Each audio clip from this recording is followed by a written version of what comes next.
আসসালামু আলাইকুম। রাতের শীর্ষ সংবাদে স্বাগত জানাচ্ছি। আমি সুমনা সুমা। বাংলাদেশের আকাশে চাঁদ দেখা গেছে। বৃহস্পতিবার থেকে রোজা রাখা শুরু। দেশের জনস্বার্থে ভালো কাজ করতে সচিবদের প্রধানমন্ত্রীর নির্দেশ। প্রধানমন্ত্রী তারেক রহমানকে অভিনন্দন জানিয়েছে ইইউ। শিক্ষার্থীদের কাছ থেকে পুরো ভর্তি ফি নেওয়া যাবে না, শিক্ষা মন্ত্রণালয়। টিউলিপ সহ 2 জনের বিরুদ্ধে গ্রেফতারি পরোয়ানা জারি। মব জাস্টিস নিয়ন্ত্রণ করা হবে, এলজিআরডি মন্ত্রী। বিএনপির জোট 35 ও জামাত পাচ্ছে 13 সংরক্ষিত নারী আসন।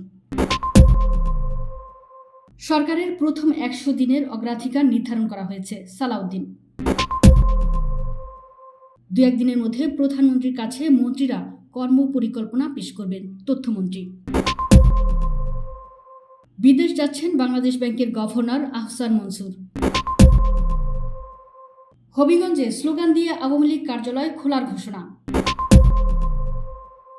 পবিত্র আল আকসার ইমামকে গ্রেফতার করল ইসরায়েলের পুলিশ।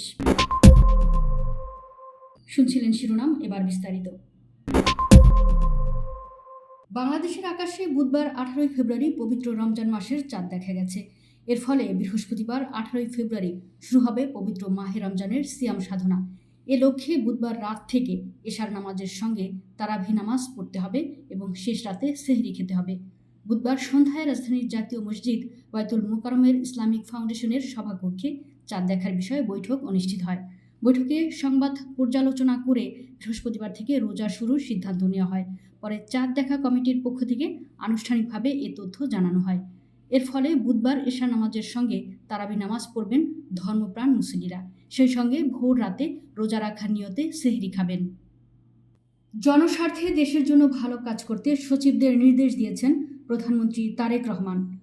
ভূমি মন্ত্রণালয়ের সিনিয়র সচিব এএসএম সালেহ আহমেদ এ তথ্য জানিয়েছেন। বুধবার বিকেলে সচিবালয়ে মন্ত্রিপরিষদ বিভাগের সম্মেলন কক্ষে সচিবদের সঙ্গে প্রধানমন্ত্রীর বৈঠক শেষে তিনি এ তথ্য জানান।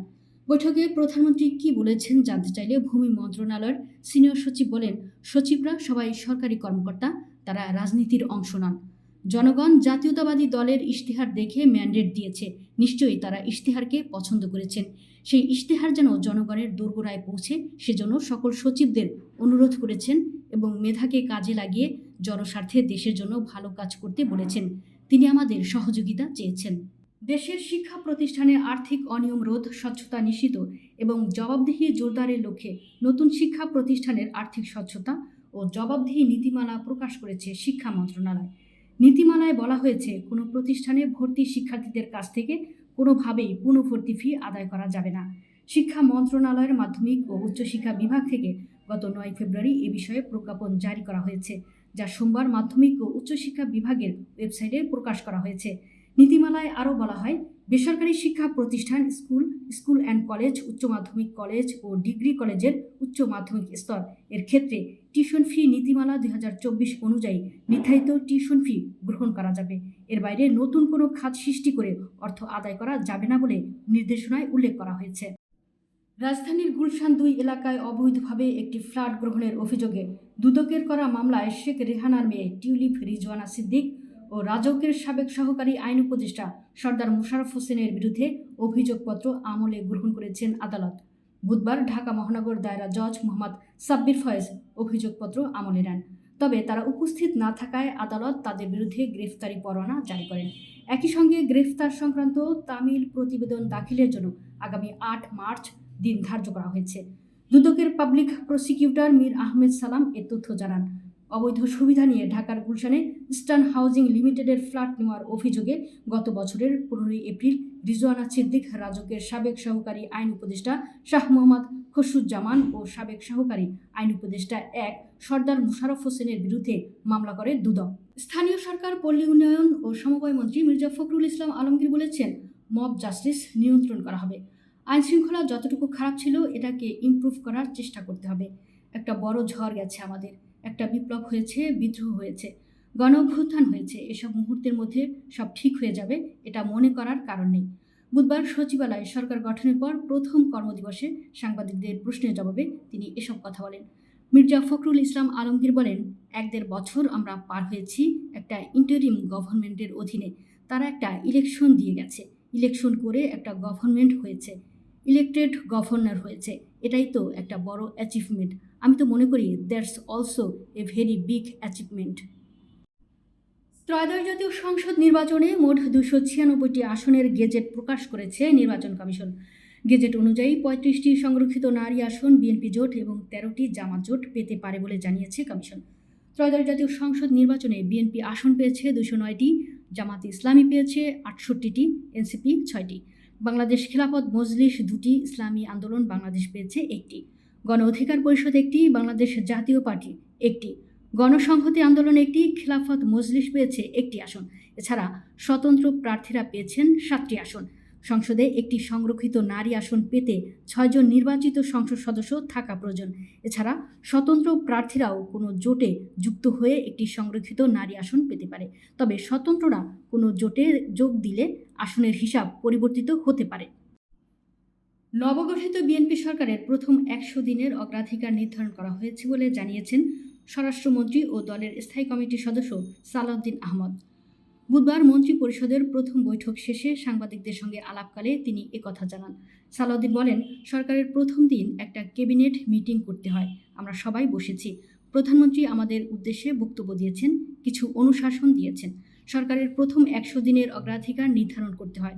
আমরা এবার 180 দিনের অগ্রাধিকার নির্ধারণ করেছি। সরকারের অগ্রাধিকার বিবেচনায় প্রাথমিকভাবে দ্রব্যমূল্য নিয়ন্ত্রণ, আইনশৃঙ্খলা পরিস্থিতি উন্নতি, সরবরাহ চেইন ঠিক রাখা, বিদ্যুৎ জ্বালানি খাতে যেন সমস্যা না হয়, গ্যাস বিদ্যুতের প্রতি লক্ষ্য রাখা প্রাথমিক অগ্রাধিকার বলে জানান সালাউদ্দিন। তথ্য ও সম্প্রচার মন্ত্রী জহিরুদ্দিন স্বপন বলেছেন, মন্ত্রীরা তাদের একটি কর্মপরিকল্পনা 2-1 দিনের মধ্যে প্রধানমন্ত্রীর কাছে পেশ করবেন। পরবর্তীতে প্রধানমন্ত্রীর নির্দেশ অনুযায়ী আমরা প্রয়োজনীয় পদক্ষেপ গ্রহণ করব। বুধবার বিকেলে মন্ত্রিসভার প্রথম বৈঠক শেষে তিনি এসব কথা বলেন। তথ্যমন্ত্রী বলেন, এটি ঠিক আনুষ্ঠানিক কোনো ক্যাবিনেট বৈঠক ছিল না, এটি ছিল একটি প্রাথমিক সৌজন্য বৈঠক। প্রধানমন্ত্রীর আহ্বানে আমরা বসেছিলাম। দেশের বর্তমান জরুরি পরিস্থিতি কি হতে পারে তা নিয়ে এই বৈঠকে কম বেশি আলোচনা হয়েছে। তিনি বলেন, আলোচনা সাপেক্ষে প্রধানমন্ত্রী সরকারের পক্ষ থেকে আমাদের সবাইকে পরামর্শ দিয়েছেন। জাতীয় নির্বাচনের কয়েকদিন আগে বাংলাদেশ ব্যাংকের গভর্নর ডক্টর আহসান এস মনসুরের মাসখানেকের জন্য বিদেশ যাওয়ার একটি গুঞ্জন ছড়িয়ে পড়ে। কেন্দ্রীয় ব্যাংকের মুখপাত্রের দপ্তর থেকে তখন জানানো হয়, গভর্নরের বিদেশ যাওয়ার বিষয়ে তাদের কাছে কোনো তথ্য নেই। তবে এবার জানা গেল, আন্তর্জাতিক মুদ্রা তহবিলের উচ্চ পর্যায়ের একটি সম্মেলনে যোগ দিতে থাইল্যান্ড যাচ্ছেন গভর্নর। আগামী 4 থেকে 6 মার্চ থাইল্যান্ডের রাজধানী ব্যাংককে এই সম্মেলন অনুষ্ঠিত হবে। হবিগঞ্জে জেলা আওয়ামী লীগের কার্যক্রম নিষিদ্ধ ধ্বংসপ্রাপ্ত কার্যালয়ের সামনে কয়েকজন নেতাকর্মীর স্লোগান দেওয়ার ভিডিও সামাজিক যোগাযোগ মাধ্যম ফেসবুকে ছড়িয়ে পড়েছে। বুধবার 18 ফেব্রুয়ারি সকাল 8টার দিকে এ সংক্রান্ত একাধিক ভিডিও ও ছবি নিজের ফেসবুকে পোস্ট করেন বিদেশে অবস্থানরত জেলা আওয়ামী লীগের সভাপতি অ্যাডভোকেট মোহাম্মদ আবু জাহির। নিজের ভেরিফাইড ফেসবুকে ভিডিও ও ছবি পোস্ট দিয়ে তিনি লিখেন, আওয়ামী লীগ কার্যালয় উন্মুক্ত। হবিগঞ্জের police super SP Yasmin Khatun বলেন, আমরা ভিডিওটি দেখলাম। ঘটনাটি আজকের 18 ফেব্রুয়ারি না পুরনো তা নিশ্চিত করতে বিশেষজ্ঞ দিয়ে পরীক্ষা করা হবে, এরপরে নিশ্চিত হওয়া যাবে। অধিকৃত জেরুজালেমে অবস্থিত পবিত্র আল আকসা মসজিদের ইমাম শাইখ মোহাম্মদ আল আব্বাসিকে মসজিদের প্রাঙ্গণে গ্রেফতার করেছে ইসরায়েলের পুলিশ। ফিলিস্তিনি বার্তা সংস্থা ওয়াফা স্থানীয় সূত্রের বরাতে জানিয়েছে, সোমবার সন্ধ্যায় কোনো কারণ না জানিয়ে মসজিদের চত্বর থেকে শাইখ আল আব্বাসিকে আটক করা হয়। প্রতিবেদনে বলা হয়, আল আকসা মসজিদকে ঘিরে ইসরায়েলের কঠোর পদক্ষেপ বৃদ্ধির প্রেক্ষাপটে এই গ্রেফতারের ঘটনা ঘটেছে। এর মধ্যে রয়েছে ইমাম ও খতিবদের উপর বিধিনিষেধ, মুসল্লিদের প্রবেশের সীমাবদ্ধতা এবং ইসরায়েলি পুলিশের কড়া নিরাপত্তায় বসতি স্থাপনকারীদের বারবার প্রবেশ। দর্শক, ভিডিওটি শেষ পর্যন্ত দেখার জন্য আপনাকে অসংখ্য ধন্যবাদ।